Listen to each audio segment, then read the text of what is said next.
தேவனுக்கே மகிமை உண்டாவதாக. நான் வந்து February 1 55 நாட்களில் புதிய ஏற்பாடு முழுவதும் படிக்க ஒரு அறைவுகள் ஒன்று விடுத்திருந்தேன்.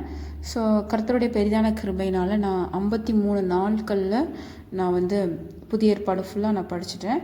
ஃபஸ்ட்டு பார்த்திங்க அப்படின்னா, நான் டெய்லி ஒரு 5 சாப்டர் படிக்கிற மாதிரி நான் எடுத்துக்கிட்டேன்.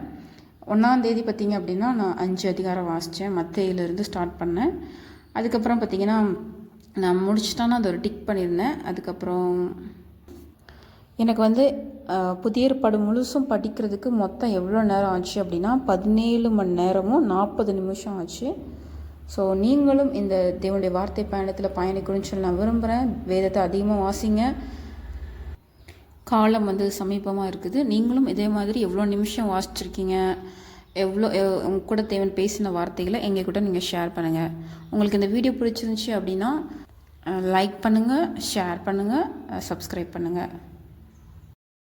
தேவன் என் கூட பேசுகிற வார்த்தைகள் எல்லாத்தையும் நான் இந்த மாதிரி ஒரு நோட்டில் நான் எழுதி வச்சுருக்கிறேன். நான் ஒரு நோட் ஃபுல்லாக கம்ப்ளீட் ஆயிடுச்சு. அதுக்கப்புறமா நான் இன்னொரு நோட்டும் என்ன பண்ணேன் அப்படின்னா போட்டு, இதே மாதிரி இன்னொரு நோட்டு நான் போட்டு தேவன் என் கூட பேசுகிற வார்த்தைகள் எல்லாத்தையும் நான் எழுதி வச்சுருக்கிறேன். நீங்களும் வேதத்தை அதிகமாக வாசிங்க. கர்த்தர் உங்களோட பேசுகிற வார்த்தைகளை எங்கள்கிட்ட ஷேர் பண்ணுங்கள். கர்த்தர் தாமே உங்களை ஆசீர்வதிப்பாராக. ஆமேன்.